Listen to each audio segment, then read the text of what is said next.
الشیطان الرجیم بسم اللہ الرحمن الرحیم قد افلح المؤمنون الذین هم فی صلاتهم خاشعون وقال رسول اللہ صلی اللہ علیہ وآلہ وسلم صلوا کما رأیتمونی اصلی صدق اللہ العظیم وصدق رسولہ النبی الامین الرؤوف الکریم ونحن علی ذلک لمن الشاہدین والشاکرین والحمد للہ رب العالمین۔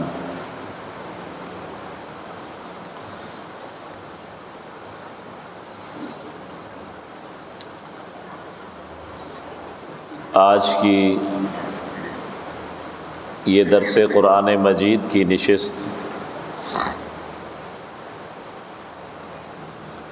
8ویں ہو رہی ہے،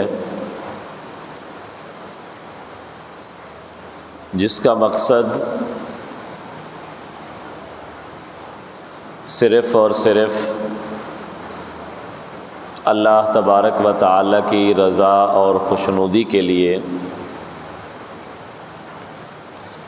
اپنے مسلک حقہ کے دفاع، تحفظ اور اشاعت کی غرض سے منعقد کی جاتی ہے،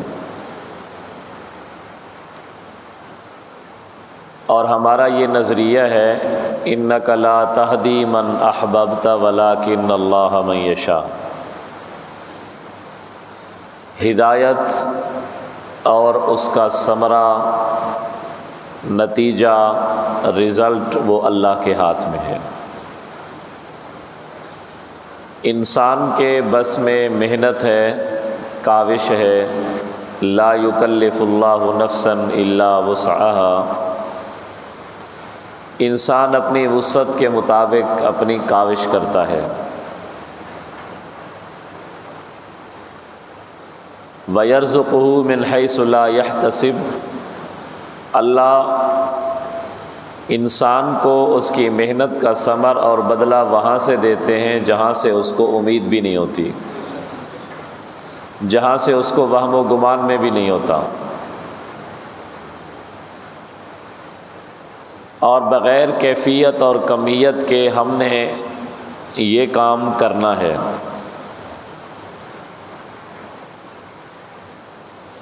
آج ہمارا یہ بہت ہی افسوسناک المیہ ہے کہ آج ہم اس ڈگر پر چل پڑے ہیں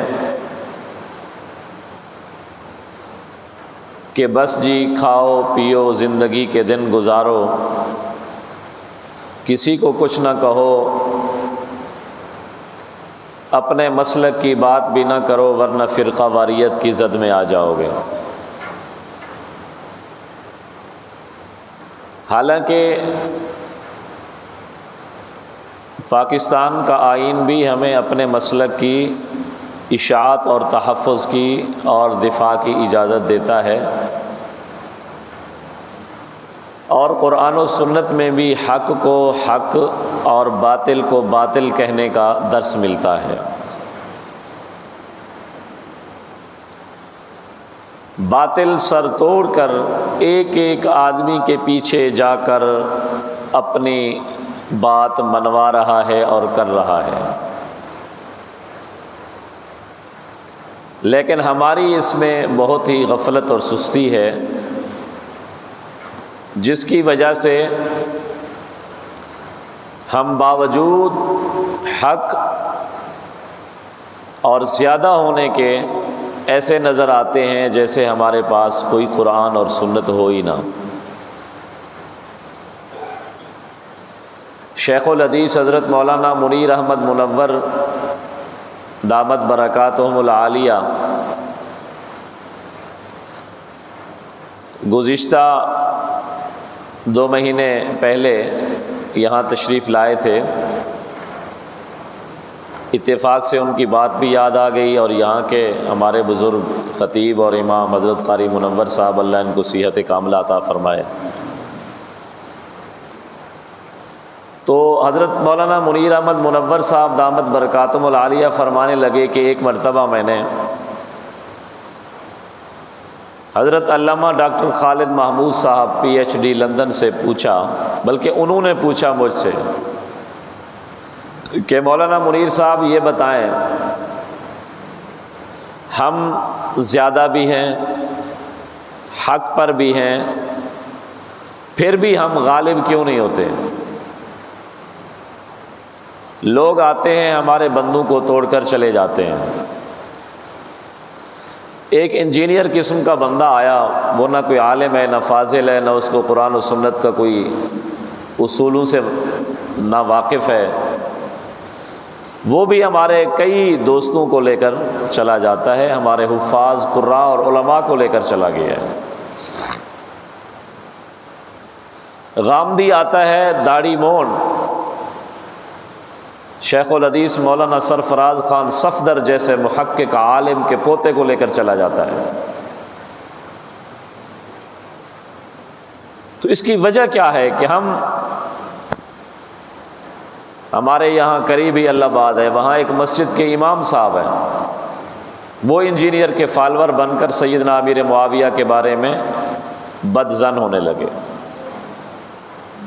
ہمارے مدرسے سے پڑھے ہوئے حضرات، قراء، علماء،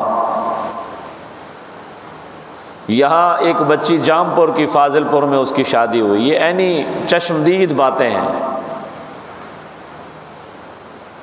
یہاں کی ایک بچی فاضل پور، اس کی شادی ہوئی، ہمسائے اس کے رافضی تھے، انہوں نے ایک سال ان کے ساتھ تعلق بنایا، دوسرے سال ان کو اپنی مجلس پر لے گئے۔ وہ حافظہ تھی، بچی بھی حافظہ، اور پھر دوسرے دن اس خاتون نے جو حافظہ تھی یہاں جام پور کی، جس کی شادی وہاں ہوئی، انہوں نے خود خواہش ظاہر کی کہ مجھے آپ مجلس میں لے چلیں۔ 10 دن انہوں نے مجلس سنا، اور جب اگلا محرم آیا تو اس محرم سے پہلے انہوں نے اپنے گھر پر علم لگا دیا۔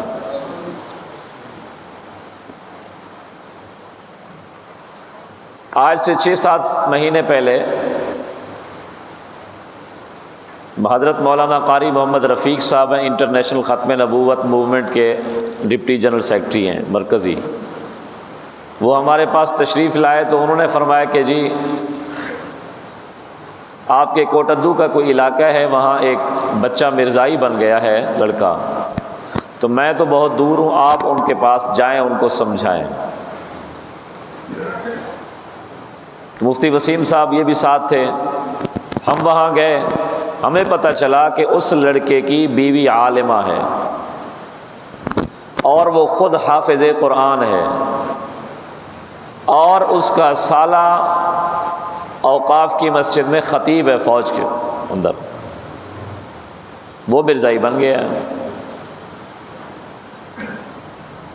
تو بہرحال یہ کہنے کا مقصد دکھ کے ساتھ یہ ہے، ہماری اس طرف توجہ نہیں ہے۔ رٹی رٹائی جملے، رٹی رٹائی تقریریں، پرانی فضائل، بس وہ آ رہے ہیں جا رہے ہیں، آ رہے ہیں جا رہے ہیں۔ عقائد اور مسلک حقہ کی اشاعت اور تحفظ کی طرف ہمارا دھیان نہیں ہے، جس کی وجہ سے ہم نقصان اٹھا رہے ہیں۔ زیادہ سے زیادہ ہمارا یہ ہوتا ہے کہ جی رد شرک و بدعت کریں، جی ہمارے یہاں شرک ہے، بدعات ہیں، فلاں ہیں فلاں ہیں۔ حضرت اقدس حضرت مولانا محمد امین صفدر اکاڑوی نور اللہ مرقدہ فرمایا کرتے تھے کہ بھائی اپنی حفاظت اپنے چوروں سے کرو، اپنی حفاظت اپنے شکاریوں سے کرو۔ ذرا یہ تو دیکھو کہ ہمارے مسلک کی چوری کون کر رہا ہے، ہمارے بندوں کو توڑ کر کون لے کر جا رہا ہے۔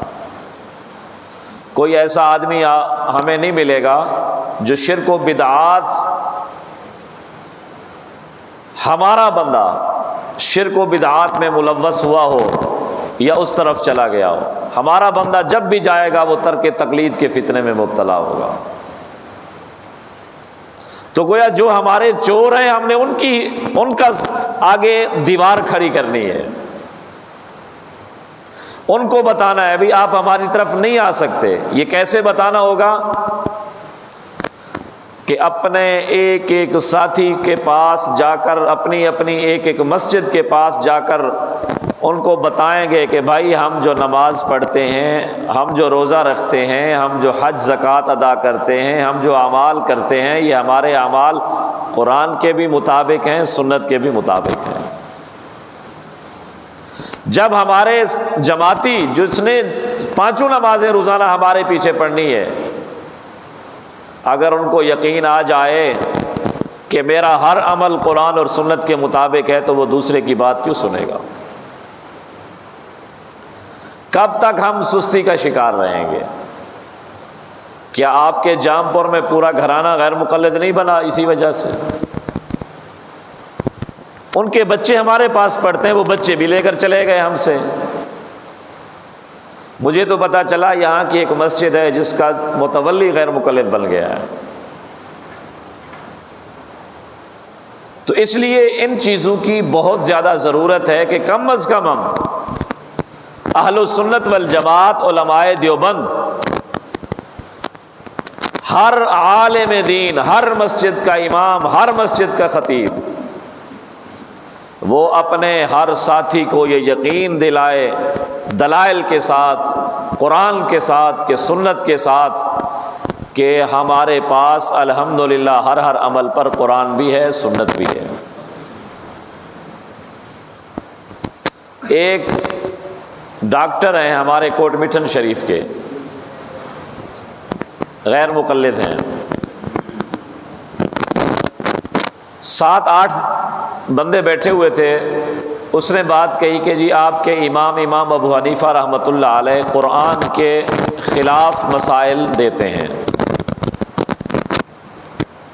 قرآن کچھ کہتا ہے اور امام ابو حنیفہ کچھ کہتے ہیں۔ میں نے کہا جی مثلاً کوئی مثال؟ انہوں نے کہا اس کی مثال یہ ہے، قرآن کہتا ہے والوالدات یرضعن اولادہن حولین کاملین، کہ ماں اپنے بچوں کو 2 سال مکمل دودھ پلائے۔ قرآن 2 سال کا کہتا ہے، امام ابو حنیفہ رحمۃ اللہ علیہ فرماتے ہیں کہ 2.5 سال دودھ پلائے۔ دیکھو قرآن کے خلاف امام ابو حنیفہ نے کر دیا، تم نے قرآن کو چھوڑا، امام کو لیا۔ وہ اسی قسم کے دھوکے آ کر ہمارے ساتھیوں کو دیتے ہیں۔ تو میں نے اس کو کہا کہ بھئی ٹھیک ہے، قرآن کی آیت برحق ہے کہ مائیں اپنے بچوں کو 2 سال مکمل دودھ پلائیں، یرضعن اولادہن حولین کاملین۔ آپ نے ایک طرف آیت رکھی، ایک طرف امام کا قول رکھا، ذرا امام کے قول کی دلیل تو رکھ دے کہ امام ابو حنیفہ جو 2.5 سال کا فرماتے ہیں ان کی دلیل کیا ہے۔ تمہارا فرض بنتا تھا کہ جس طرح ایک آیت پیش کی ہے، اس آیت کے مقابلے میں امام کا قول رکھنے کی بجائے وہ قرآن کی آیت یا حدیث رکھتے جو امام ابو حنیفہ کی دلیل بن رہی ہے۔ کہتا ہے کوئی دلیل نہیں، قرآن کے خلاف انہوں نے اپنا مسئلہ بنایا ہے۔ میں نے کہا میں بھی ایک آیت رکھنے والا ہوں، آپ مجھے اس کا معنی اور مطلب بتا دیں۔ انہوں نے کہا کون سی؟ میں نے کہا حملہ وفصالہ 30 شہرا، کہ حمل کی مدت، وفصالہ اور دودھ چھڑانے کی مدت 30 شہرا 30 ماہ ہے۔ 30 ماہ۔ میں نے کہا 30 ماہ کتنا بنتے ہیں؟ کہتا ہے 2.5 سال۔ میں نے کہا اب اس آیت کو اور اس کو مقابلے میں کھڑا کر کے تو بتا اس آیت کا کیا مطلب ہے، اس کا کیا مطلب ہے۔ قرآن کے مقابلے میں تو نے امام کا قول لیا لیکن اس آیت کو چھوڑ دیا 2.5 سال والی کو۔ تو اس قسم کے دھوکے، ایک مرتبہ میں نیا عالم بن کر جامعہ خیر المدارس سے فراغت کے بعد آیا، یہاں راجن پور میں ایک آدمی ہے، عالم ہے، تو مجھے اس نے کہا کہ تم جو فقہ لیے پھرتے ہو یہ بتاؤ، قرآن تو کہتا ہے الیوم اکملت لکم دینکم واتممت علیکم نعمتی ورضیت لکم الاسلام دینا، کہ اللہ فرما رہے ہیں آج کے دن دین کامل ہو گیا ہے۔ اس وقت تو فقہ نہیں تھی، اس وقت تو امام ابو حنیفہ نہیں تھے، اس وقت تو شافعی مالک احمد ابن حنبل نہیں تھے، تو اللہ کہتا ہے دین اماموں کے بغیر، فقہ کے بغیر مکمل ہو گیا ہے۔ تم نے امام کہاں سے شامل کر لیے؟ تم نے تو دین میں اپنی طرف سے کوئی چیزیں ملا لی۔ تو میں بھی نیا تھا، مجھے بھی حیرانگی ہوئی کہ واقعی یار بات تو ٹھیک ہے اس کی۔ میں گیا استاذ مکرم حضرت مولانا محمد امین صفدر اکاڑوی رحمۃ اللہ علیہ کے پاس، اس وقت ان کے پاس ہی پڑھتے تھے،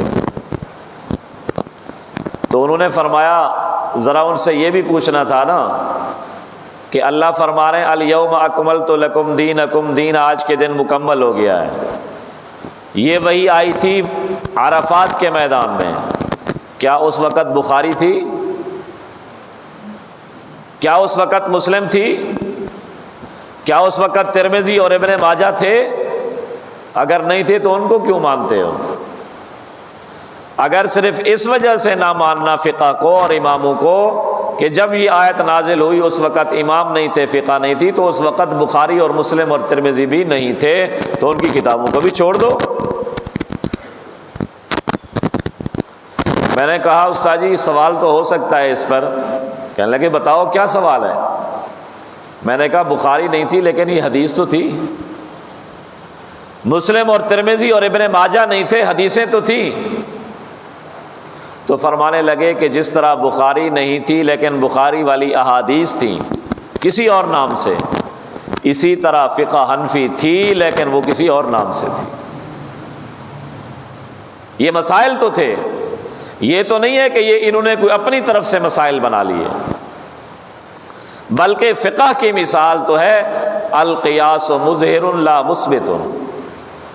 اجتہاد اور قیاس یہ زمین سے چھپی ہوئی چیز کو ظاہر کرتا ہے، اپنی طرف سے کوئی چیز بناتا نہیں ہے۔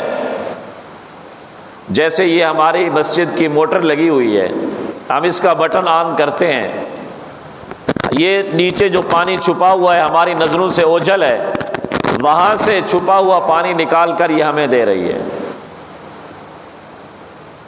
یہ وہاں سے چھپا ہوا پانی نکال کر ہمیں دے رہی ہے، یہ تو نہیں ہے کہ یہ پانی بنا رہی ہے۔ تو اجتہاد اور قیاس کی مثال یہی ہے کہ کوئی قرآن اور سنت کے اندر جو مسئلہ چھپا ہوا ہو اس کو ظاہر کر کے دینا، یہ امام کا کام ہوتا ہے۔ امام کا کام کسی مسئلے کو اپنی طرف سے بنانا نہیں ہوتا۔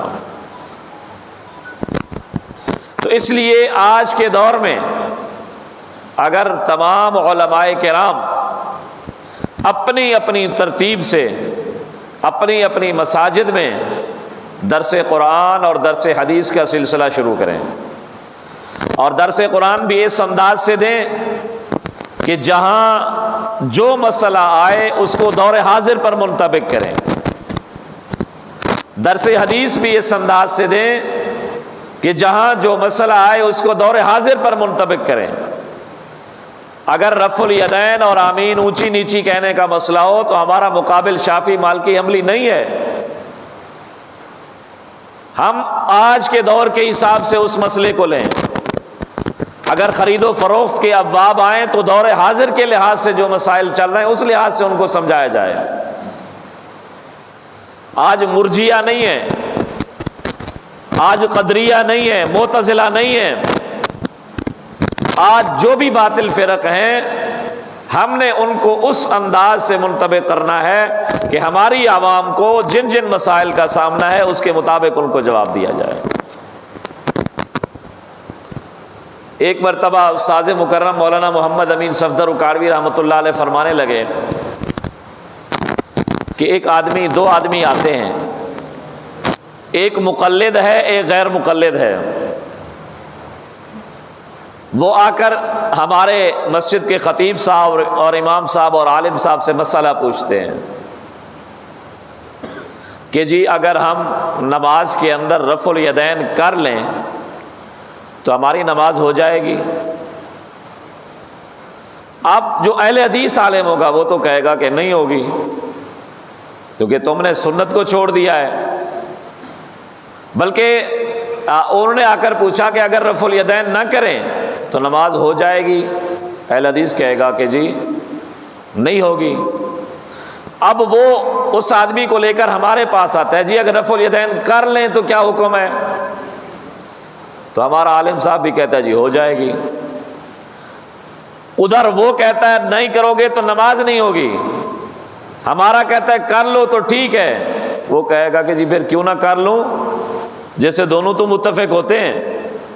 ہمارے عالم صاحب نے سمجھا کہ میرے مقابل میرے سامنے شافعی بیٹھا ہوا ہے، میرے سامنے حنبلی بیٹھا ہوا ہے، حالانکہ اس کے ساتھ مسئلے کی نوعیت اور تھی، اس کے ساتھ مسئلے کی نوعیت اور ہے۔ ایک وہ آدمی ہے جس کے پاس گاڑی کا لائسنس ہے اور وہ ڈرائیونگ سیٹ پر بیٹھ کر اگر کسی آدمی کو لتاڑ بھی ڈالے، کسی آدمی کو مار بھی دے تو اس پر FIR تو ہو جاتی ہے لیکن جلدی خارج ہو جاتی ہے، اس پر کیس نہیں بنتا 302 کا۔ ایک آدمی وہ ہے جس کے پاس لائسنس نہیں ہے، اگر وہ بندہ مار ڈالے تو اس پر 302 بن جاتا ہے۔ شوافع اور حنابلہ کے ساتھ ہمارا اصولی اختلاف نہیں ہے، ان کے ساتھ فروعی اختلاف ہے۔ یہ تو کہتے ہیں کہ تمہاری نماز بغیر رفع الیدین کے ہوتی نہیں، ان کے ساتھ فروعی اختلاف کیسا؟ تو اس لیے اس دور میں اس انداز سے محنت کی اشد بلکہ شدید ترین ضرورت ہے۔ اور آج کل انہوں نے ہمارے ذہن کے اندر وساوس ڈال دیے کہ جی ہمارے پاس تو دلائل ہیں ہی نہیں، بخاری میں نہیں ہے، سیاستہ میں نہیں ہے، فلاں میں نہیں ہے، فلاں میں نہیں ہے۔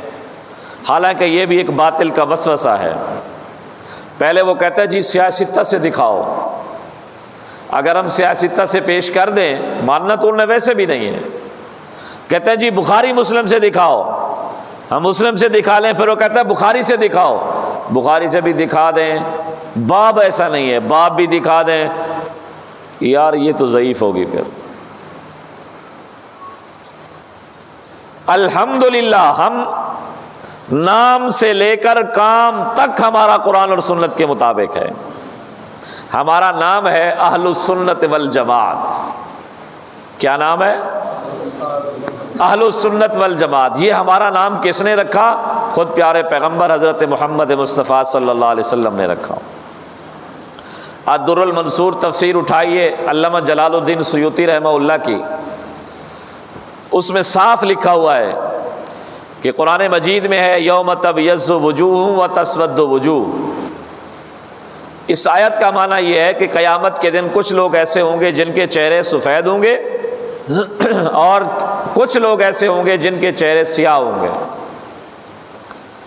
اور حضرت جابر بن عبداللہ رضی اللہ تعالیٰ عنہ کی روایت ہے کہ نبی پاک صلی اللہ علیہ وسلم نے فرمایا جن لوگوں کے چہرے سفید ہوں گے ہم اہل السنت والجماعت، وہ اہل السنت والجماعت ہیں، اور جن کے چہرے کالے ہیں ہم اہل البدعۃ والضلالہ، وہ بدعتی اور گمراہی والے ہیں۔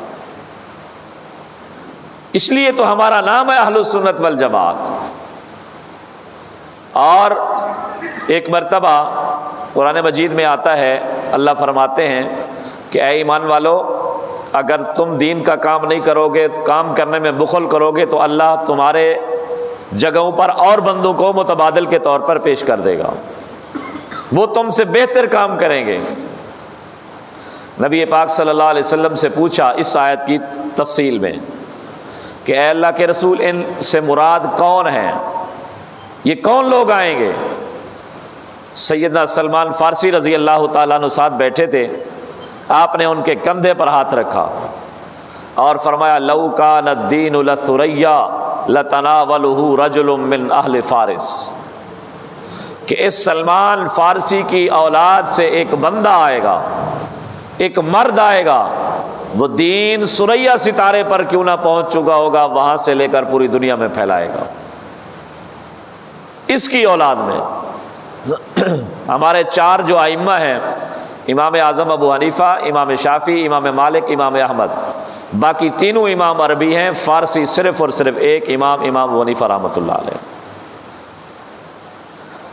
قرآن مجید سورہ جمعہ میں ہے غالباً وآخرین منہم لما یلحقوا بہم، کہ صحابہ کرام کے بعد کچھ لوگ ایسے آئیں گے جو ابھی آپ کو نہیں ملے، جو دین کو پھیلائیں گے۔ تو علامہ جلال الدین سیوطی رحمۃ اللہ نے لکھا تفسیر عثمانی کے اندر، شیخ شبیر احمد عثمانی نے لکھا کہ اس آیت کا مصداق بھی امام اعظم امام ابو حنیفہ رحمۃ اللہ علیہ ہیں، کہ فارسیوں میں سے صرف واحد امام ہیں، امام اعظم ابو حنیفہ رحمۃ اللہ علیہ۔ اور ان کو ہم امام اعظم کیوں کہتے ہیں؟ اس لیے کہ حدیث پاک میں آتا ہے، لفظ ہیں اعظم الناس نصیبا من اہل فارس، کہ دین کے اندر اعظم حصہ اہل فارس کا ہے، بڑا حصہ اہل فارس کا ہے، کہ اگر دین ثریا ستارے تک پہنچ جائے تو فارسیوں میں سے ایک آدمی اٹھے گا جو دین کو لے کر پوری دنیا میں پھیلائے گا، اور فارسیوں میں صرف اور صرف امام اعظم ابو حنیفہ رحمۃ اللہ علیہ ہیں، جن کی فقہ تدوین ہو کر پوری دنیا میں عام ہوئی۔ اس لیے اعظم کا لفظ حدیث میں ہے، اس لیے ہم ان کو کہتے ہیں امام اعظم۔ اس پر بھی اعتراض کرتے ہیں کہ جی امام اعظم تو ہمارے نبی حضرت محمد صلی اللہ علیہ وسلم ہیں۔ بھئی پھر اگر اعظم اسم تفضیل کے صیغے پر اعتراض ہے کہ سب سے بڑا امام تو حضرت محمد صلی اللہ علیہ وسلم ہے، تو اکبر بھی تو پھر اس میں تفضیل کا صیغہ ہے، صدیق اکبر کو صدیق اکبر کیوں کہا جاتا ہے؟ اعظم بھی تو تفصیل کا صیغہ ہے، پھر فاروق اعظم کو فاروق اعظم کیوں کہتے ہیں؟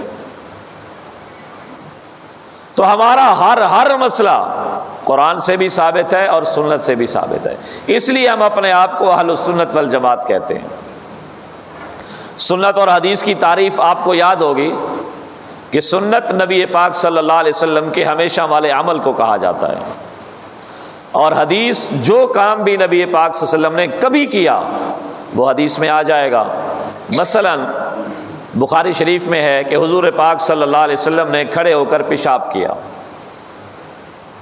3 حدیثیں ہیں، بیٹھ کر بخاری میں پیشاب کرنے کی ایک حدیث بھی نہیں ہے۔ اب کھڑے ہو کر پیشاب کرنے کی حدیث تو موجود ہے لیکن یہ سنت نہیں ہے۔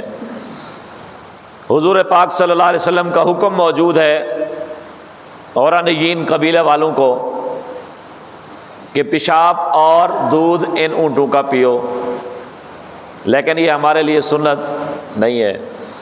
حدیث موجود ہے کہ نبی پاک صلی اللہ علیہ وسلم نے جوتوں سے نماز پڑھی، لیکن یہ ہمارے لیے سنت۔ حدیث میں ہے بخاری میں کہ نبی پاک صلی اللہ علیہ وسلم بکریوں کے باڑے میں گئے، نماز پڑھی، حدیث ہے لیکن سنت۔ حدیث تو ہے نبی نے معراج کیا لیکن معراج کرنا سنت۔ حدیث میں تو ہے نبی نے 11 شادیاں کی لیکن 11 شادیاں کرنا سنت۔ حدیث میں ہے تو حضور نے بیت المقدس کی طرف رک کر کے نماز پڑھی، لیکن یہ ہمارے لیے سنت نہیں ہے۔ سنت کس کو کہتے ہیں؟ سنت اس عمل کو کہتے ہیں جو کام نبی پاک صلی اللہ علیہ وسلم نے ہمیشہ کیا۔ حضور گھر سے آئے، وضو کیا، وضو کر کے اپنی بیوی کے پاس گئے، بیوی کو بوسہ لیا، پھر آ کر نماز پڑھائی۔ اب حدیث تو ہے لیکن یہ اس طرح کرنا کہ وضو کر کے دوبارہ جانا اپنی بیوی سے بوسہ لینا، یہ ہمارے لیے سنت نہیں ہے۔ حدیث کوئی کام بھی حضور علیہ الصلوۃ والسلام نے کبھی کر لیا حدیث کے اندر آ جائے گا، لیکن وہ سنت تب بنے گا جب یہ معلوم ہوگا کہ حضور علیہ السلام نے اس پر ہمیشہ عمل کیا ہے یا آخری دور میں کیا ہے۔ اب ایک بندہ ہے وہ آ جاتا ہے، جی دیکھو جی حدیث میں ہے حضور پاک صلی اللہ علیہ وسلم نے رفع الیدین کیا، تو ہم کہیں گے کہ بھی ٹھیک ہے، ہم بھی حدیث کو مانتے ہیں، لیکن یہ بتاؤ کہ حضور نے ہمیشہ کیا ہے؟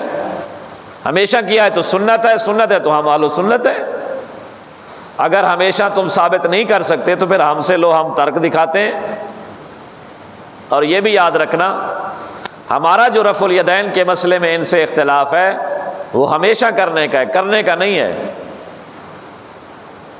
ہمارا اختلاف رفع الیدین کرنے کا نہیں ہے، ہمارا اختلاف ہمیشہ کرنے کا ہے۔ جس طرح آپ بتائیں موسیٰ علیہ السلام نبی تھے، سب مانتے ہیں نا نبی تھے، لیکن آخری نبی تھے؟ یہ کہنا کہ موسیٰ علیہ السلام نبی تھے سچی بات ہے، لیکن یہ کہنا کہ موسیٰ علیہ السلام آخری نبی تھے یہ جھوٹ ہے۔ یہ کہنا حضور علیہ السلام نے رفع الیدین کیا یہ سچ ہے، لیکن یہ کہنا کہ حضور نے ہمیشہ رفع الیدین کیا یہ اس طرح جھوٹ ہے جس طرح موسیٰ علیہ السلام کو آخری نبی کہنا جھوٹ ہے۔ تو اگر کوئی ہمیں دلیل دکھائے تو وہ ہمیشہ کی دکھائے، پوری زندگی کی دکھائے، فارقت دنیا کے الفاظ دکھائے، آخر تک کے الفاظ دکھائے۔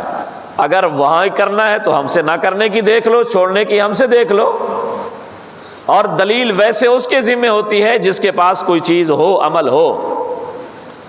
میرے پاس اگر موٹر سائیکل ہے تو پولیس والا مجھ سے پوچھ سکتا ہے ابھی لائسنس اور کاغذات دکھاؤ، لیکن اگر میں پیدل جا رہا ہوں تو مجھ سے یہ نہیں پوچھ سکتا کہ تمہارے پاس موٹر سائیکل نہیں ہے تو لائسنس دکھاؤ کہ نہیں ہے۔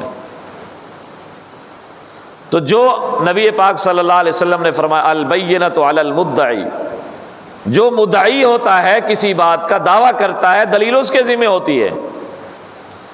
اگر مثلا ایک آدمی ہے کہ جی وہ کہے کہ جی اذان سے پہلے تم صلاۃ کیوں نہیں پڑھتے، اس کی دلیل دو۔ بھی ہمارے پاس تو ہے نہیں، ہم دلیل کس چیز کی دیں؟ دلیل تو تم دو کہ قرآن میں ہے اذان سے پہلے صلاۃ، حدیث میں ہے اذان سے پہلے صلاۃ۔ ہاں اگر تم دلیل دو گے تو ہم اس کا جواب دیں گے۔ مدعی تم ہو، دلیل تمہارے ذمہ ہے۔ اگر کوئی آدمی آ کر کہے کہ جی میں اشہد ان علی ولی اللہ اذان کے اندر پڑھتا ہوں، تم اس کی منع دکھا دو۔ جی میں جنازے کے بعد دعا میں مانگتا ہوں، منع تم دکھاؤ، کیونکہ تم منع کرتے ہو۔ بھی ہم منع ہی اس لیے کرتے ہیں کہ یہ ہے ہی نہیں، تم کرتے ہو پڑھتے ہو تو دلیل تم دکھاؤ، مدعی تم ہو تو دلیل مدعی کے ذمہ ہوتی ہے نہ کہ منکر کے ذمہ۔ تو اس لیے ہم اہل سنت والجماعت نبی کی سنت والے، یعنی ایسے عمل والے جو نبی نے ہمیشہ کیا ہے۔ اور نبی کے ہمیشہ ہونے کا مطلب کیا بنے گا کہ جو صحابہ کرام رضوان اللہ علیہم اجمعین عمل کرتے ہوں گے وہ دلیل ہوگی کہ حضور پاک صلی اللہ علیہ وسلم نے اس عمل پر دوام اور ہمیشگی فرمائی ہے۔ اس لیے ہم اہل السنت والجماعت کہتے ہیں۔ آگے ہم کہتے ہیں حنفی۔ حنفی ہونے کا مطلب یہ ہے حضور پاک صلی اللہ علیہ وسلم نے کے دور میں دین مکمل ہوا، الیوم اکملت لکم دینکم۔ صحابہ کے دور میں دین مضبوط ہوا، اور امام اعظم ابو حنیفہ کے دور میں دین کی تدوین ہوئی، دین مکمل لکھا گیا، کیونکہ صحابہ جہاد میں مصروف رہے، دین کو لکھ نہیں سکے۔ تکمیل دین نبی کے دور میں ہوئی، تمکین دین صحابہ کے دور میں ہوئی، اور تدوین دین امام اعظم ابو حنیفہ رحمۃ اللہ علیہ کے دور میں ہوئی۔ اب آئیے چند مسائل دیکھ لیتے ہیں کہ ہمارے دلائل کیا ہیں۔ توجہ ہے آپ کی؟ ادھر بائیں سائڈ والے اگر تھوڑی سی توجہ کر لیں تو کم از کم ہمارے دل میں شرح صدر ہو جائے گا کہ ہم جو کچھ بھی کرتے ہیں قرآن کے بھی مطابق ہے، سنت کے بھی مطابق ہے، حدیث کے بھی مطابق ہے۔ آپ دیکھیں، میں کتاب وائز یہ تھوڑے سے حوالے رکھنا چاہتا ہوں آپ کے سامنے۔ یہ ہے تنویر المقباس من تفسیر ابن عباس۔ یہ حضرت عبداللہ بن عباس جن کو نبی پاک صلی اللہ علیہ وسلم نے دعا دی تھی اے اللہ ابن عباس کو قرآن کا مفسر بنا دے۔ اب ان کی تفسیر سے دو حوالے۔ پہلا حوالہ 18ویں پارہ سورۃ المومنون آیت نمبر 1-2۔ اللہ فرما رہے ہیں وہ مومن کامیاب ہیں جو نماز میں خشوع کرتے ہیں۔ اب خشوع کا معنی کیا ہے؟ ایک یہ ہے کہ ہم کریں کہ جی نیچے دیکھو، عاجزی کے ساتھ نماز پڑھو، یہ ہے۔ ایک عبداللہ بن عباس نے نبی سے کیا سنا؟ اب عبداللہ بن عباس خشوع کا معنی بیان کر رہے ہیں، وہ ذرا سننا۔ فرماتے ہیں مخبتون متواضعون، عاجزی کے ساتھ نماز پڑھیں، یہ پہلا معنی ہے خاشعون کا۔ اچھا آپ بتائیں، اگر یہاں کوئی سردار، مرشد، ولی کامل، کوئی استاد آ جائے، میں اس کے سامنے یوں کھڑا رہوں تو یہ عاجزی ہوگی؟ عاجزی یہ ہوگی کہ میں اس ہاتھ کو پکڑوں اور منہ نیچے کر کے اپنے ہاتھ کو ناف کے نیچے لٹکا کر کھڑا ہو جاؤں، یہ عاجزی ہے۔ مخبتون متواضعون، پہلی شرط خشوع کی کہ عاجزی اختیار کریں۔ وہ مومن کامیاب ہیں جو خشوع کرتے ہیں، اور خشوع کی پہلی شرط عاجزی۔ دوسری شرط لا یلتفتون یمینا ولا شمالا، دائیں بائیں دیکھے نہ، متوجہ نہ ہو، آنکھیں ادھر ادھر نہ کریں۔ تیسری شرط ولا یرفعون ایدیہم فی الصلاۃ، نماز کے اندر رفع الیدین نہ کریں۔ یہ 3 شرطیں خشوع کی۔ اللہ فرما رہے ہیں خشوع والے کامیاب ہیں۔ خشوع والے کون ہیں؟ نمبر 1 عاجزی کرتے ہیں، اور عاجزی کی پہلی نشانی یہ ہے کہ انسان ناف کے نیچے ہاتھ باندھے۔ دوسری ادھر ادھر نہ دیکھیں، اور تیسری نشانی نماز کے اندر رفع الیدین نہ کریں۔ ایک آدمی کہنے لگا کہ جی پہلی رکعت کے وقت تو تم بھی کرتے ہو۔ بھئی وہ نماز کے اندر نہیں ہوتے ہم اس وقت، جب ہم اللہ اکبر کہہ لیتے ہیں اس کے وقت، اس کے بعد فی الصلاۃ شروع ہوتا ہے کہ اب نماز میں رفع الیدین نہیں کرنی۔ جب ہم پہلی تکبیر کے وقت رفع الیدین کر رہے ہوتے ہیں ہم نماز سے باہر ہوتے ہیں۔ یہ پہلا حوالہ۔ ایک آدمی کہنے لگا کہ جی اس کے اندر ایک راوی ہیں، وہ جو ہیں صحیح نہیں ہیں۔ میں نے کہا 2 قسم کی روایتیں ہوتی ہیں ایک راوی کے بارے میں۔ مثلا میں ہوں یا آپ میں سے کوئی آدمی ہیں، ڈاکٹر ہیں، اب اس ڈاکٹر کی بات تجارت میں قبول نہیں کی جائے گی، ڈاکٹر کی بات فتوے میں قبول نہیں کی جائے گی، لیکن ڈاکٹری میں قبول کی جائے گی۔ یہ جو جس راوی پر اعتراض کیا گیا ہے، اس راوی کی بات تفسیر میں قبول ہے لیکن باقی معاملات میں قبول نہیں ہے۔ اب باقی معاملات کی جرح کو تفسیر پر فٹ کر دینا، اس کو علمی خیانت کہا جاتا ہے۔ اسی طرح دوسرا حوالہ ہے صفحہ نمبر 307 پر، یہ آیت نمبر ہے سورۃ اعراف کی۔ سورۃ اعراف کی آیت ہے وَإِذَا قُرِئَ الْقُرْآنُ فَاسْتَمِعُوا لَهُ وَأَنصِتُوا لَعَلَّكُمْ تُرْحَمُونَ۔ اب یہاں کیا کرتے ہیں لوگ؟ وہ کہتے ہیں کہ جی یہ آیت مبارکہ جو ہے، یہ آیت مبارکہ اس کے لیے کافروں کے لیے نازل کی گئی تھی کیونکہ کافر نماز میں شور کیا کرتے تھے۔ اچھا بھی قرآن کافروں کے لیے نازل کیا گیا ہے، مسلمانوں کے لیے نازل کیا گیا ہے۔ اب اس کی صحیح تفسیر کیا ہے یہ ہم حضرت عبداللہ بن عباس رضی اللہ تعالیٰ عنہ سے پوچھتے ہیں۔ اب پوری آیت اور اس کی تفسیر سننا۔ حضرت ابن عباس فرماتے ہیں وَإِذَا قُرِئَ الْقُرْآنُ، جب قرآن پڑھا جائے، ابھی کب پڑھا جائے یہ خود تفسیر فرما رہے ہیں، فِي الصَّلَاةِ الْمَكْتُوبَةِ، فرضی نماز میں۔ اب فرضی نماز میں قرآن کون پڑھتا ہے؟ امام۔ اب چاہے ظہر اور عصر کی نماز ہو، امام پڑھ رہا ہوتا ہے نا، ہمیں نہیں سنائی دیتا نا، پڑھ تو رہا ہوتا ہے۔ اللہ فرما رہے ہیں جب قرآن پڑھا جائے۔ ابن عباس کہتے ہیں کب، یہ آیت سے مراد کیا ہے؟ فی الصلاۃ المکتوبہ، فرضی نماز میں جب قرآن پڑھا جا رہا ہو، فاستمعوا لہ، اگر اس کی قرات آ رہی ہے تو اس کو سنو، اگر اس کی آواز نہیں آ رہی وانصتوا لقراءتہ، اس کی قرات کی طرف توجہ کرو، خاموش رہو۔ پڑھنے کی اجازت پھر بھی نہیں ہے، آواز آ رہی ہے سنو، نہیں آ رہی خاموش رہو۔ لعلکم ترحمون، تاکہ تمہارا خدا تم کو عذاب نہ دے، تم پر رحمت کرے۔ ایک مؤذن اذان دیتا ہے، سب کو اذان نہیں دینی پڑتی، سب کی طرف سے ہو جاتی ہے۔ ایک مکبر کھڑے ہو کر تکبیر کہتا ہے، ساری جماعت کھڑی ہو جاتی ہے، سب کو تکبیر کہنے کی ضرورت نہیں ہوتی۔ ایک جمعے کا خطیب اگر خطبہ نہ پڑھو تو جمعہ ہوتا ہے؟ خطبے کے بغیر جمعہ نہیں، جس طرح ہمیں کہتے ہیں نا فاتحہ کے بغیر نماز نہیں، خطبے کے بغیر بھی تو جمعہ نہیں ہے نا۔ پھر ہر آدمی کو کہو کہ اٹھ کر خطبہ پڑھو، وہ دوسرے مار کا آخر میں کچھ اور جملے پڑھواتے ہیں، یہ خطبہ پڑھوائیں جی خطبے کے بغیر جمعہ نہیں، تم نہیں پڑھو گے تمہاری نماز نہیں ہوگی، جمعہ نہیں ہوگا۔ بھائی ایک خطیب جمعہ کا خطبہ ایک خطیب پڑھ رہا ہے، سب کی طرف سے ہو جاتی ہے، تو اسی طرح جو امام کے پیچھے نماز پڑھ رہا ہے اس کی قرات بھی سب کی طرف سے ہو جاتی ہے۔ اب یہ 2 آیات مبارکہ ہیں تفسیر ابن عباس سے۔ اب اس کے بعد آتے ہیں صحیح بخاری شریف سے۔ ہمیں بہت ساری عام طور پر آخر میں سوال کر لینا، عام طور پر یہ کیا جاتا ہے کہ جی ان کے پاس تو بخاری ہی نہیں ہے، ان کے پاس بخاری ہی نہیں ہے، ان کے پاس بخاری نہیں ہے۔ اب آؤ چند حوالہ جات میں بخاری شریف کے آپ حضرات کے سامنے رکھنا چاہتا ہوں۔ یہ 3 جلد ہے، صفحہ نمبر 483 ہے۔ عام طور پر جب ہم ایک دوسرے سے مصافحہ کرتے ہیں تو 2 ہاتھوں سے کرتے ہیں یا ایک ہاتھ سے آپ کرتے ہیں؟ 2 ہاتھوں سے۔ تو سنت بھی ایک ہاتھ سے ہے یا 2 ہاتھوں سے؟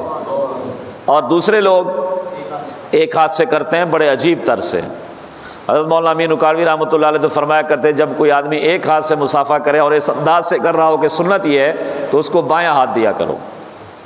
کیوں؟ مسئلہ سمجھانے کے لیے۔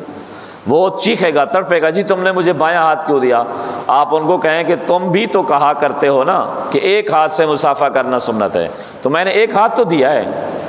وہ کہے گا دایاں ہاتھ دینا ہے، پھر ان کو کہنا ہے کہ اور کوئی چیز نہیں پیش کرنی، قرآن پیش کر یا حدیث پیش کر کہ مصافحہ ایک ہاتھ سے کرنا ہے اور وہ بھی دائیں ہاتھ سے کرنا ہے۔ دایاں ہاتھ تو دکھا دے، ₹1,00,000 انعام تجھے دوں گا۔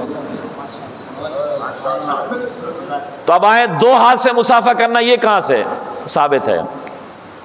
اب دیکھیں، یہ باب المصافحہ ہے، باب نمبر 711 ہے، صحیح بخاری شریف ہے، جلد نمبر 3 ہے، باب المصافحہ۔ قال ابن مسعود علمنی النبی صلی اللہ علیہ وسلم التشہد۔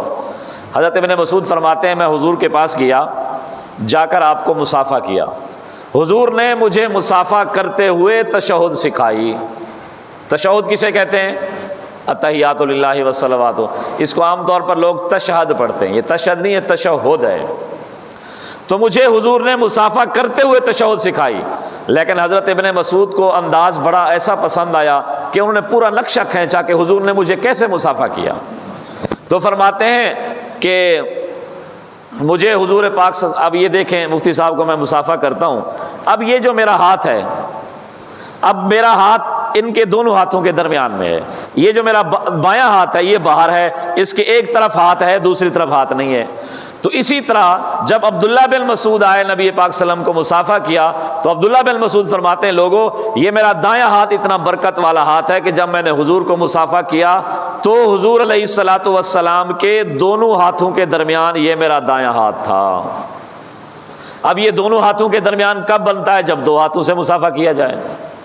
اب دوسرا باب نمبر 712 بخاری شریف، باب الاخذ بالیدین، دونوں ہاتھوں کو پکڑنا۔ اب اس کے بعد کیا کریں؟ صافہ حماد بن زید بن المبارک بیدیہ، حماد بن زید نے عبداللہ ابن مبارک سے دونوں ہاتھوں سے مصافحہ کیا۔ اب بخاری والوں یہاں بخاری ماننے میں بخار آتا ہے، یہاں تم اور کی طرف چلے جاتے ہو۔ نکالو باب المصافحہ بخاری شریف۔ اب یہ ایک حوالہ، اور دوسرا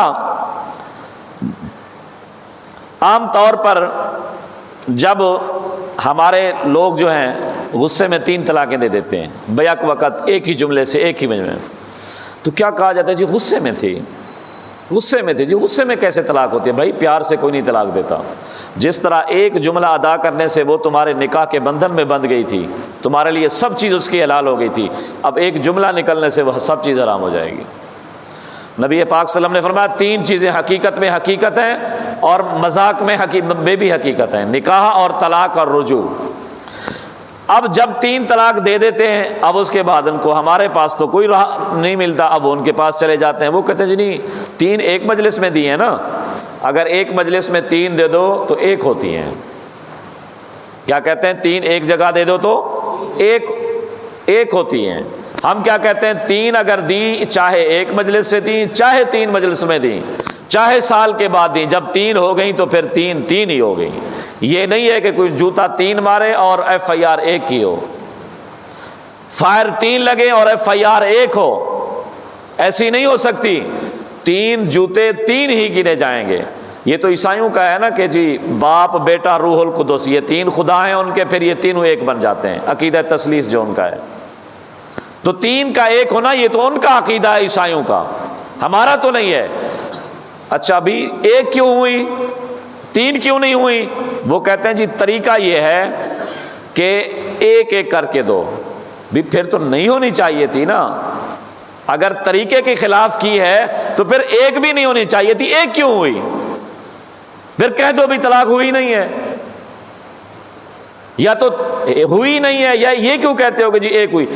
اگر طریقے کے خلاف ورزی سے 3 نہیں ہوتی تو طریقے کے خلاف ورزی سے 1 کیسے ہو جاتی ہے؟ اب یہاں سے پوچھتے ہیں، یہ باب نمبر ہے 162، باب نمبر ہے 163،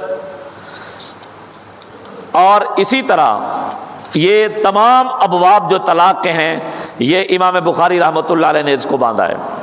اب ایک حدیث ہے وہ میں آپ کو سنا رہا ہوں، حدیث نمبر ہے 243 کتاب الطلاق، باب من اجاز طلاق الثلاث۔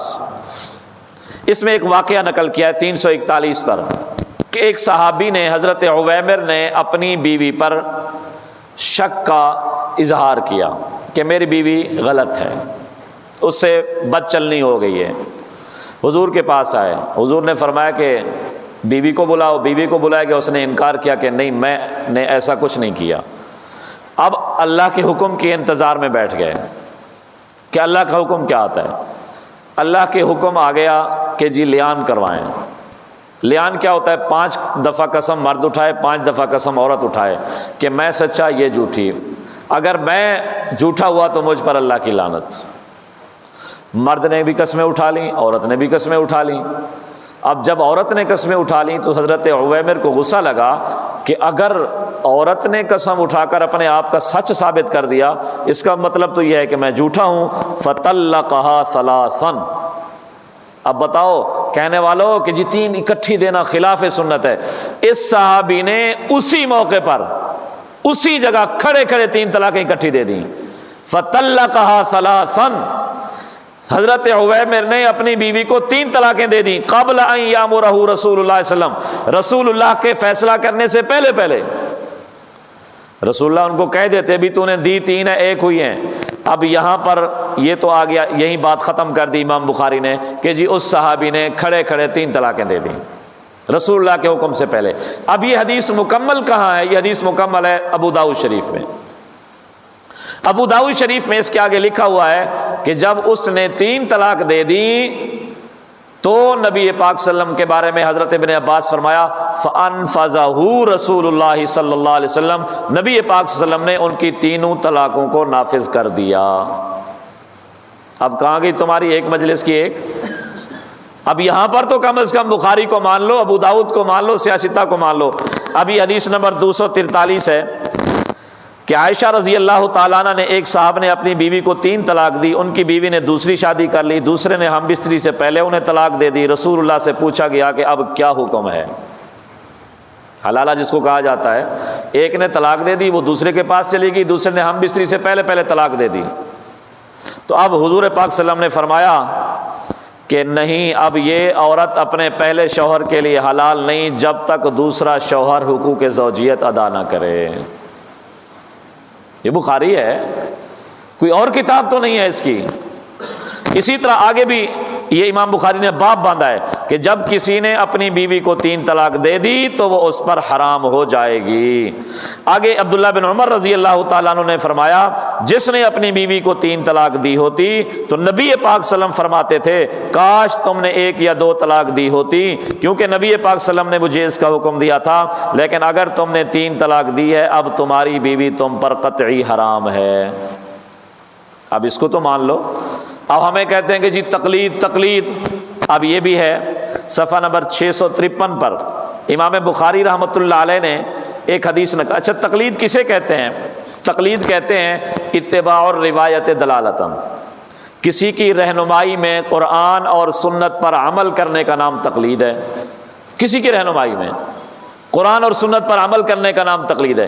یہ نہیں ہے کہ قرآن اور سنت میں کچھ ہے، امام کچھ کہہ رہا ہے، قرآن کو چھوڑ دو، سنت کو چھوڑ دو، امام کی بات مان لو، یہ تقلید ہے۔ یہ نہیں ہے۔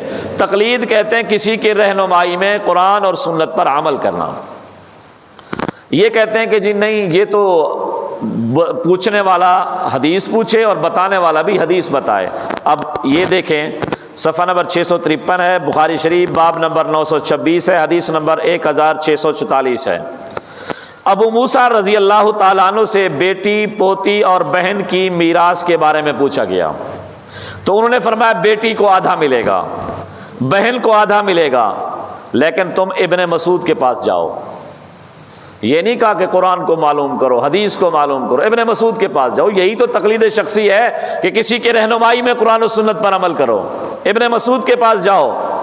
ابن مسعود سے جب پوچھا گیا اور حضرت ابو موسیٰ اشعری کی بات بھی پہنچائی گئی کہ انہوں نے اس طرح کہا ہے، تو آپ نے فرمایا پھر میں بھٹک گیا، مجھے ہدایت نہیں ملی، میں اس میں وہی فیصلہ کروں گا جو رسول اللہ نے کیا تھا کہ بیٹی کو آدھا ملے گا، پوتی کو چھٹا ملے گا۔ اس طرح 2/3 مکمل ہو گئے، پھر جو باقی بچے گا وہ بہن کو ملے گا۔ ہم پھر ابو موسیٰ کے پاس آئے اور ابن مسعود کی گفتگو ان کو پہنچائی کہ انہوں نے آپ کی بات سے اتفاق نہیں کیا، تو حضرت ابن مسعود کے بارے میں ابو موسیٰ اشعری نے فرمایا لا تسألونی ما دام ھذا الحبر فیکم، کسی سے بھی مسئلہ نہ پوچھا کرو جب تک یہ امام تم میں موجود ہے۔ امام کی طرف کیوں رہنمائی کی انہوں نے؟ وہ کہہ دیتے کہ جب قرآن اور حدیث تمہارے پاس موجود ہے اس کے پاس سے مسئلہ معلوم کر لو. نہیں، اس سے تقلید معلوم ہوئی. یہ ایک تیسری جلد ہے. اب دوسری جلد صحیح بخاری شریف کی ہے. اب ہمارے پاس ایک بہت بڑی ایک الزام لگتا ہے کہ جی یہ جو لوگ جو ہے نا اپنے آپ کو محمدی نہیں کہتے، اپنے آپ کو حنفی کہتے ہیں. محمدی کہنے میں ان کو کیا مسئلہ ہے؟ ہم اپنے آپ کو محمدی کہتے ہیں، غیر کی طرف نسبت کرتے ہیں، نبی کی طرف اپنی نسبت نہیں کرتے، نبی کو چھوڑ کر امام کی بات مانتے ہیں. بھئی اپنے آپ یہ کہتے ہیں نا تم محمدی ہو یا حنفی ہو. یہ سوال اس طرح ہے کہ آج منگل ہے یا نومبر ہے؟ بھئی نومبر بھی ہے، منگل بھی ہے. تو یہ تو سوال اس طرح، ہم محمدی بھی ہیں، حنفی بھی ہیں، ہم محمد صلی اللہ علیہ وسلم کی سنت پر عمل کریں گے اپنے امام ابو حنیفہ کی رہنمائی میں. حضرت ابو بکر صدیق رضی اللہ تعالیٰ عنہ کے دور میں کسی کا کوئی اختلاف نہیں تھا کہ ان سے بھی افضل کوئی ہو. حضرت عمر کے دور میں کسی کا کوئی اختلاف نہیں تھا کہ ان سے بھی کوئی افضل ہو. لیکن جب حضرت عثمان کی خلافت آئی کچھ لوگوں کی رائے تھی کہ حضرت علی افضل ہیں، لیکن خلیفہ حضرت عثمان تھے، کہ عثمان سے علی افضل ہیں لیکن خلافت ان کی ہے. کچھ لوگوں کی رائے تھی کہ نہیں، عثمان جس طرح خلیفہ ہیں اس طرح علی سے افضل بھی ہیں. یہ دو گروہ بنتے، ایک عثمانی کہا جاتا تھا، ایک کو علوی کہا جاتا. اب لگاؤ ان پر فتویٰ کہ تم محمدی کیوں نہیں کہلواتے، اپنے آپ کو عثمانی کیوں کہلواتے ہو؟ تم اپنے آپ کو علوی کیوں کہلواتے ہو، عثمانی کیوں کہلواتے ہو، محمدی کیوں نہیں کہلواتے؟ اب دیکھیں یہ بخاری شریف ہے، صفحہ نمبر 184 ہے، باب نمبر 238 ہے، حدیث نمبر 324 ہے. امام بخاری رحمۃ اللہ علیہ سند بیان کرتے ہیں، کہتے ہیں مجھ سے محمد بن عبداللہ بن حوشب الطائفی نے حدیث بیان کی، ان سے حشیم نے حدیث بیان کی، انہیں حسین نے خبر دی، انہیں ابی عبد الرحمن نے، اور آپ عثمانی تھے. انہیں ابو عبد الرحمن نے خبر دی اور آپ عثمانی تھے. لگاؤ فتویٰ کیوں عثمانی ہے، محمدی کیوں نہیں ہے؟ یہ بخاری کا راوی ہے. ان کو کہو کہ یہ انہوں نے نبی کو چھوڑ دیا، یہ مشرک بن گئے. اور آپ نے ابن عطیہ سے کہا جو علوی تھے، ایک عثمانی بھی اکٹھے آ گیا، علوی بھی اکٹھے آ گیا. تو اسی سے ہم کہتے ہیں کہ اگر کسی غیر نبی کی طرف اپنے آپ کی نسبت کر دو تو یہ بھی جائز ہے. اب یہ کس سے مجھے پانی پلایا گیا، بھی یہ کس کا پانی ہے؟ جی ہمارے نلکے کا پانی ہے. تو کیا نلکے نے بنایا؟ پانی تو اللہ کا ہے، نلکے نے اس کو ظاہر کیا ہے. بھی یہ کس کا مسئلہ ہے؟ جی فقہ حنفی کا. اس کا یہ مطلب نہیں کہ فقہ حنفی نے کوئی اپنا مسئلہ بنایا، تو فقہ حنفی نے جو چھپا ہوا مسئلہ تھا وہ ظاہر کر کے ہمیں دیا. اب یہ اسی طرح اس کو بات کو مختصر کرتے ہیں، اس کے اندر وسیلے کا بھی تذکرہ ہے. اب یہ صحیح بخاری شریف ہے، جلد اول ہے، حدیث نمبر 392 اس کا صفحہ ہے، باب نمبر ہے 503، حدیث نمبر ہے 745. حضرت ابو ہریرہ اس کے راوی ہیں کہ نبی پاک صلی اللہ علیہ وسلم نے فرمایا اذا قال الامام غیر المغضوب علیہم ولا الضالین، کہ امام غیر المغضوب علیہم ولا الضالین کہے فقولوا آمین، تم آمین کہو. اب حضور تو فرما رہے ہیں کہ غیر المغضوب علیہم ولا الضالین امام کہے اور مقتدی کیا کہیں؟ آمین. لیکن یہ لوگ کہتے ہیں جی سب نے اب فاتحہ پڑھنی ہے. حضور نے تو تقسیم کر دی، یہ بھی بخاری شریف ہے. یہاں اس کے ماننے میں کیوں آپ کو بخار آتا ہے؟ اب آمین کس طرح کہنی ہے؟ آمین اس طرح کہنی ہے جس طرح فرشتے آمین یہاں کہتے ہیں. اب فرشتے بھی آہستہ کہتے ہیں، ہم بھی آہستہ کہتے ہیں. حضور نے فرمایا فمن وافق قولہ قول الملائکہ، جس کی آمین فرشتوں کی آمین کے ساتھ مل گئی، غفر لہ ما تقدم من ذنب، اس کے گزشتہ سارے گناہ معاف ہو جائیں گے. اب اس کے بعد ایک اور باب ہے، باب نمبر 4، حدیث نمبر 746. ایک صحابی آیا ابو بکرہ، جوتی اتاری، رکوع کے اندر صحابہ کرام تھے، وہیں سے ایک صف آگے تھی، وہیں سے اللہ اکبر کہہ کر ہاتھ باندھے، 2-4 قدم چلے اور رکوع کے اندر مل گئے. بعد میں نبی پاک صلی اللہ علیہ وسلم کو پتہ چلا کہ اس نے اس طرح رکوع کے اندر شامل ہوئے ہیں. تو بتائیں جو آدمی رکوع کے اندر شامل ہوا اس کی نماز ہو گئی؟ وہ رکعت ہو گئی؟ فاتحہ تو اس نے پڑھی نہیں ہے. آپ کہتے ہو کہ فاتحہ کے بغیر نماز نہیں ہوتی، مقتدی ہے چاہے امام ہے، فاتحہ نہیں پڑھے گا تو اس کی نماز نہیں. اب اس صحابی کی تو نماز نہیں ہوئی. نماز نہیں ہوئی، نبی کو بتانا چاہیے تھا نا کہ تیری نماز نہیں ہوئی تو دوبارہ پڑھ. لیکن حضور نے کیا فرمایا؟ فرمایا زادک اللہ حرصا ولا تعد، اللہ تیرے اس حرص کو زیادہ کرے جو تیرا شوق تھا کہ میں جلدی رکوع کے اندر شامل ہوں تاکہ میری یہ رکعت جماعت کے اندر شامل ہو جائے۔ اللہ تیرے اس حرص کو زیادہ کرے، ولا تعد، نماز کو دوبارہ نہ دہرانا، تیری نماز ہو گئی۔ یہ کہتا ہے کہ نہیں ہوتی۔ اب اسی طرح صفحہ نمبر 412 پر اب ایک حدیث دکھانا ایک صفحے کی اور اگلے صفحے کی نہ دکھانا۔ اب حضرت ابو حمید الساعدی رضی اللہ تعالیٰ عنہ کی حدیث ہے، باب نمبر ہے 535، حدیث نمبر ہے 789۔ حضرت ابو حمید ساعدی ایک مجمع میں کھڑے ہوئے اور کہنے لگے، لوگو انا احفظکم لصلاۃ رسول اللہ صلی اللہ علیہ وسلم، مجھے تم سب سے زیادہ یاد نبی پاک صلی اللہ علیہ وسلم کی نماز مجھے یاد ہے، تم سب سے زیادہ۔ کھڑے ہوئے، پہلی تکبیر کہی، ہاتھ اٹھائے، پھر اس کے بعد رکوع کیا تو ہاتھوں کا تذکرہ اوپر نہیں ہے، ہاتھوں کے ساتھ گھٹنوں کو پکڑا۔ اگر پہلی تکبیر کی طرح ہاتھ اوپر گئے ہوتے تو صحابی فرماتے کہ رکوع کیا تو ہاتھ اٹھایا۔ اب یہ حدیث ابو داؤد میں بھی ہے، لیکن جب ابو داؤد میں جاتی ہے تو رکوع کے وقت رفع الیدین ہے اس میں۔ یہ لوگ کہتے ہیں بخاری سے نہیں پڑھتے، ابو داؤد کے پاس چلے جاتے ہیں۔ ہم کہتے ہیں بھی تم تو کہتے تھے کہ بخاری سے افضل کوئی نہیں، اب یہاں بخاری کو چھوڑ کر ابو داؤد کے پاس کیوں چلے گئے؟ چلو وہ کہتے ہیں کہ چلو ابو داؤد میں رفع الیدین کیوں ہے؟ ہم کہتے ہیں اس لیے ہے کہ اس حدیث میں ایک راوی ہے عبد الحمید ابن جعفر، وہ قدری تھا، تقدیر کا منکر اور بدعتی راوی تھا۔ جب بدعتی راوی آیا تو اس میں رفع الیدین بھی آ گئی، اور جب بدعتی راوی جس روایت میں نہیں تھا بخاری میں، اس لیے یہاں رفع الیدین بھی نہیں آئی۔ اسی طرح یہ اپنا سنتو کی قضا بھی ہے، اس میں باقی مسائل بھی ہیں، میں اس کو ذرا کلوز کرتا ہوں۔ اب یہ مسلم شریف ہے، مسلم شریف کے اندر یہ حدیث موجود ہے کہ نبی پاک صلی اللہ علیہ وسلم کے صحابی حضرت ابو موسیٰ اشعری فرماتے ہیں، اذا قرأ فانصتوا، کہ جب امام قرات کرے تم خاموش رہو۔ اور اس کے اندر صفحہ نمبر 434 پر ایک حدیث موجود ہے، اس کی میں تھوڑی سی وضاحت کر دوں، عام طور پر دھوکہ دیا جاتا ہے۔ حضور علیہ السلام نے فرمایا، مالی اراکم رافعی ایدیکم کانہا اذناب خیل شمس اسکنوا فی الصلاۃ۔ حضور آئے، صحابہ کرام نماز میں رفع الیدین کر رہے تھے، آپ نے دیکھا تو کہا، مالی اراکم، مجھے کیا ہے، میں تمہیں رفع الیدین کرتے ہوئے دیکھ رہا ہوں، ایسا نہ کیا کرو، نماز میں سکون کیا کرو۔ تو حضور نے روک دیا یا نہیں روکا؟ حضور نے روک دیا۔ اب یہ کہتے ہیں کہ جنہیں یہ سلام کے متعلق حدیث تھی کہ صحابہ سلام کے وقت ایسا کرتے تھے تو حضور نے روک دیا۔ اب یاد رکھنا، سلام سے منع کی حدیث دوسری ہے، اس میں رفع الیدین کے لفظ نہیں ہیں، اس میں نماز کے اندر سکون کرنے کے لفظ نہیں ہیں، اس کے اندر سلام کے لفظ ہیں، رفع الیدین، اس حدیث کے اندر رفع الیدین کے لفظ ہیں، اس کے اندر سلام کے لفظ ہیں۔ یہاں اسکنوا فی الصلاۃ کے لفظ ہیں کہ نماز میں سکون کرو، وہاں سکون کے الفاظ نہیں ہیں۔ یہاں راوی تمیم بن طرفہ ہیں، وہاں عبداللہ بن کبتیہ ہیں۔ دو واقعے کو ایک بنا کر تم کیسے پیش کر سکتے ہو؟ ہم تو دونوں کو مانتے ہیں کہ سلام کے وقت بھی منع ہے، یہاں بھی منع ہے۔ اور اس کے بعد یہ نسائی شریف ہے، اس میں بڑا مزیدار حوالہ ہے ترک رفع الیدین کا۔ صفحہ نمبر 337 پر دو روایتیں ہیں صحیح بخاری کے اندر، حضرت عبداللہ بن عمر رضی اللہ تعالیٰ عنہ کی اور حضرت مالک بن حویرث رضی اللہ تعالیٰ عنہ کی، کہ نبی پاک صلی اللہ علیہ وسلم نے رفع الیدین کیا۔ یہ حدیث نمبر 1028 1029، یہ دو پڑھتے ہیں، تیسری چھوڑ جاتے ہیں، 1030 والی، یہ دونوں ہیں رفع الیدین کرنے کی۔ اب آگے باب نمبر ہے 619، یہ آپ دیکھ لیں، صاف لکھا ہوا ہے ترک ذالک،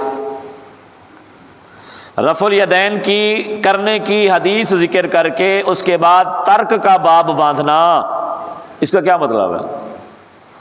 حضرت امام نسائی رحمۃ اللہ علیہ وہی دو حدیثیں لائے ہیں جو صحیح بخاری کے اندر رفع الیدین کرنے کی ہیں، حضرت ابن عمر مالک ابن حویرث کی، اس کے بعد باب باندھا ترک ذالک، اس پر عمل چھوڑ دیا گیا، ہم نے بھی چھوڑ دیا۔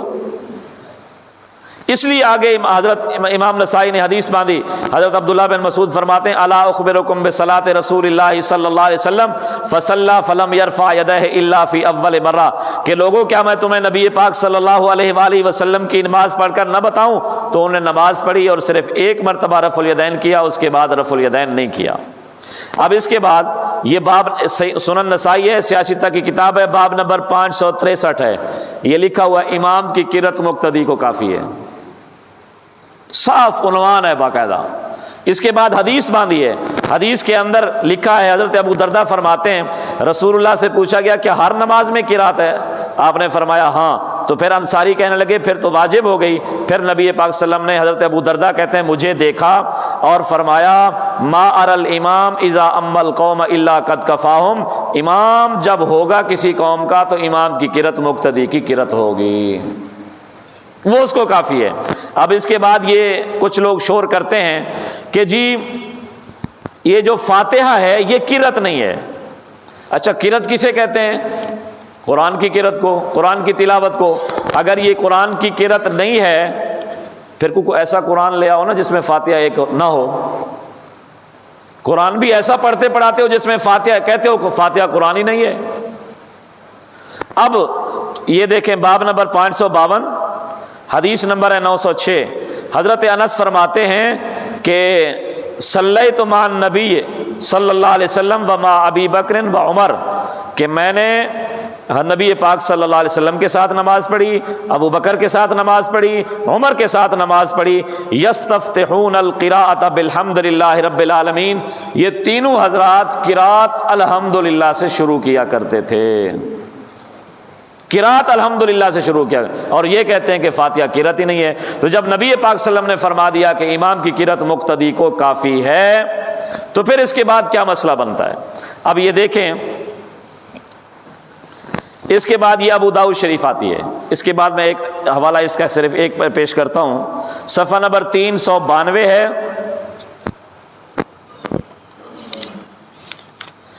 حضرت علی کرم اللہ وجہہ اس کے راوی ہیں، اور حدیث نمبر ہے 750 کہ حضرت ابو جحیفہ سے روایت ہے کہ علی رضی اللہ تعالیٰ عنہ نے فرمایا نماز میں ایک ہتھیلی کا دوسری پر ناف کے نیچے رکھنا سنت ہے۔ یہ بھی تو ابو داؤد ہے، سیاستہ سے ہے، میں نے کوئی اپنی بات تو نہیں بنائی، لوگوں کو کہتے پھرتے ہیں جی ان کے پاس تو کوئی دلیل ہی نہیں ہے، کوئی حدیث بھی نہیں ہے۔ میں کہتا ہوں میں نے ابو داؤد میں دکھائی کہ حضرت علی نے فرمایا کہ نماز میں ایک ہتھیلی کا دوسری ہتھیلی پر رکھ کر ناف کے نیچے باندھنا سنت ہے۔ اگر کوئی بندہ مجھے سیاستہ سے سینے پر ہاتھ باندھنے کی مرفوع روایت دکھا دے میں مان جاؤں گا، سینے پر ہاتھ باندھ کر نماز پڑھوں گا۔ تو اس لیے یہ چند دلائل ہے، اور یہ ترمذی شریف ہے، یہ بھی سیاستہ کی کتاب ہے۔ عام طور پر یہ حدیث پیش کرتے ہیں کہ نبی پاک صلی اللہ علیہ وآلہ وسلم نے ارشاد فرمایا کہ فاتحہ کے بغیر نماز نہیں ہوتی، فاتحہ کے بغیر نماز نہیں ہوتی۔ میں کہتا ہوں کہ ٹھیک ہے فاتحہ کے بغیر نماز نہیں ہوتی، لیکن یہ حدیث تو پوری پڑھو۔ پوری کیوں نہیں پڑھتے؟ کہتا ہے ہم نے پوری پڑھی۔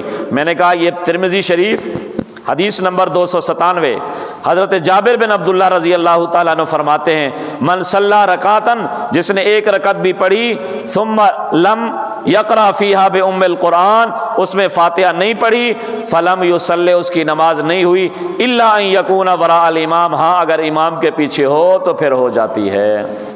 تو پوری پڑھنی چاہیے۔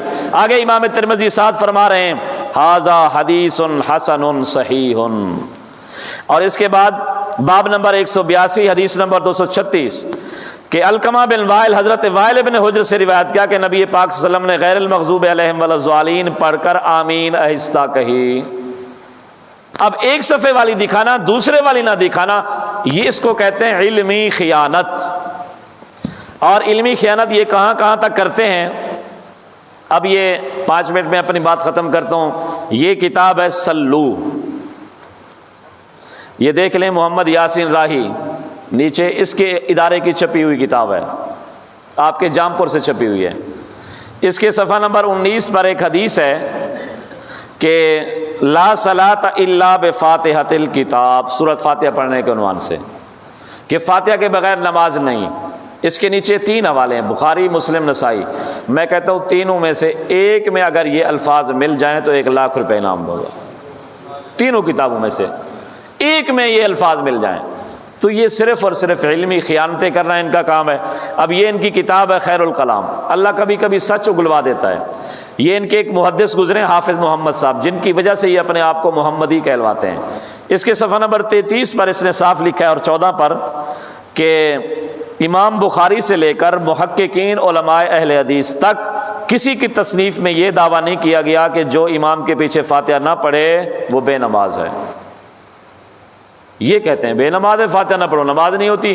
ان کا یہ محقق کہہ رہا ہے، کسی محقق اہل حدیث نے یہ دعویٰ نہیں کیا کہ وہ بے نماز ہے۔ اب آخری ان کا ایک اعتراض رہ جاتا ہے، یہ اخبار الفقہاء والمحدثین، اس کے صفحہ نمبر، اس کا ایک راوی بخاری مسلم والا ہے اور یہ 3 صدی ہجری کا مصنف ہے، ایک راوی بخاری مسلم کا راوی ہے۔ اس کے صفحہ نمبر 214 پر، اور یہ کوئی پاکستان سے بھی نہیں چھپی کتاب، یہ لبنان سے چھپی گئی ہے۔ الحمدللہ میرے والد محترم تشریف لے گئے تھے عمرے پر، وہ مدینہ شریف سے یہ کتاب لے کر آئے تھے، چھپی ہوئی لبنان کی ہے، خریدی ہوئی مدینہ شریف کی ہے۔ اب اس میں ایک حدیث ہے حضرت عبداللہ بن عمر کی، کننا مع رسول اللہ صلی اللہ علیہ وسلم بمکہ، کہ ہم رسول اللہ کے ساتھ مکہ میں تھے، نرفع ایدینا فی بدء الصلاۃ، نماز کے شروع میں بھی رفع الیدین کیا کرتے تھے، رکوع کے وقت بھی کیا کرتے تھے۔ فلما ہاجر النبی صلی اللہ علیہ وسلم، کہ جب نبی پاک صلی اللہ علیہ وسلم نے مکہ سے مدینہ ہجرت فرمائی، ترک رفع الیدین فی داخل الصلاۃ عند الرکوع، تو رکوع والا رفع الیدین آپ نے چھوڑ دیا، ہم نے بھی چھوڑ دیا۔ بھی اختلاف کرنے نہ کرنے کا نہیں ہے، اختلاف تو ہمیشہ کرنے کا ہے۔ ایک حدیث ہمیں دکھائیں کہ حضور نے پہلی تکبیر کے وقت رکوع میں جاتے، رکوع سے اٹھتے اور تیسری رکعت کے شروع میں ہمیشہ رفع الیدین کیا، میں شروع کر دوں گا۔ اب یہ کہتے ہیں جی مکہ مدینے میں ایسا ہو رہا ہے، بات سمجھیں، مکہ مدینہ تو ہے بادشاہوں کے ماتحت، بادشاہ جس مسلک کا آئے گا، جس فقہ کا آئے گا، وہ اس کے مطابق امام ہوگا۔ آج حنبلی ہیں، کل کو اگر حنفی آ گئے پھر کیا جواب ہوگا تمہارا؟ پھر کہیں گے جی یہ تو امام غلط ہیں، یہ فلاں غلط ہے۔ ہم غلط نہیں کہتے، ہم کہتے ہیں وہ مجتہد ہیں، ان سے اجتہادی خطا ہوئی ہے۔ اجتہادی خطا پر گناہ نہیں ملتا، اجتہادی خطا پر معذور ہے، معذور بندہ ہوتا ہے، مطعون نہیں ہوتا۔ لیکن ترکی کے ساتھ 2023 میں معاہدہ ختم ہو رہا ہے، اگر پھر ترکی والے آ گئے، ترکی والے تو سارے رفع الیدین کرنے والے نہیں ہیں، وہ تو حنفی ہیں سارے، پھر تمہارا کیا جواب ہوگا؟ قرآن لے آؤ، حدیث لے آؤ، سنت لے آؤ۔ باقی اگر مکہ مدینے والی بات ہے تو یہ المدونۃ الکبریٰ امام مالک کی کتاب ہے۔ امام مالک جنہیں امام دار الہجرہ، امام مدینہ کہا جاتا ہے، جنہوں نے ساری زندگی مدینہ میں گزاری، انہوں نے صفحہ نمبر 167 پر حدیث نقل کی ہے اور حدیث کے بعد لکھتے ہیں، لا اعرف رفع الیدین فی شیء من ذلک لا فی رفع ولا فی خفض الا فی افتتاح الصلاۃ، کہ لوگوں نماز کی کسی بھی تکبیر میں نہ اٹھتے ہوئے نہ جھکتے ہوئے میں رفع الیدین کو جانتا ہی نہیں سوائے نماز کے شروع کے۔ یہ بھی تو مکہ مدینے کا امام ہے، اس کو بھی تو مان لو۔ یہ صحیح امام بخاری رحمۃ اللہ علیہ کے استاذ کی کتاب ہے المسند الحمیدی۔ امام بخاری کی صحیح بخاری اٹھاؤ، پہلا راوی، پہلی حدیث حدثنا الحمیدی، کہ مجھے اپنے استاد حمیدی نے یہ بات بیان کی۔ یہ اسی استاد کی کتاب مسند الحمیدی ہے اور چھپی ہوئی ہے المکتبہ سلفیہ المدینہ منورہ، چھپی ہوئی مدینہ منورہ کی ہے۔ اس میں حضرت عبداللہ بن عمر رضی اللہ تعالیٰ عنہ کی صاف حدیث موجود ہے صفحہ نمبر 377 پر، کہ میں نے نبی پاک صلی اللہ علیہ وسلم کو دیکھا جب آپ نے نماز شروع کی تو رفع الیدین کیا، جب رکوع کیا اور رکوع سے اٹھے فلا یرفع، پھر آپ نے رفع الیدین نہیں کیا۔ اس کو بھی تو مانو، یک طرفہ تو رخ اور یک طرفہ ٹریفک تو مت چلاؤ۔ ہاں اگر ایک حدیث، ایک روایت تم دکھا دو کہ حضور علیہ الصلوۃ والسلام نے ہمیشہ کیا ہے۔ یہ کتاب مسند الامام زید ہے، یہ بھی لبنان سے چھپی ہے، اس میں صرف 4 راوی ہیں، حضرت علی، حضرت امام زین العابدین، امام حسین، امام زین العابدین اور امام زید، ان چاروں پر کوئی جرا نہیں۔ ان کے اندر بھی رفع الیدین نہ کرنے کی حدیث ہے، امام کے پیچھے فاتحہ نہ پڑھنے کی حدیث ہے، 20 رکعت تراویح کی حدیث موجود ہے، ناف کے نیچے ہاتھ باندھنے کی حدیث موجود ہے۔ تو الحمدللہ ہمارے پاس قرآن بھی ہے، ہمارے پاس احادیث کا ذخیرہ بھی موجود ہے۔ ہم مطمئن ہیں کہ ہمارا ہر عمل قرآن کے بھی مطابق اور نبی کی سنت کے بھی مطابق ہے۔ اللہ تبارک و تعالی ہم سب کو عمل کی توفیق نصیب فرمائے۔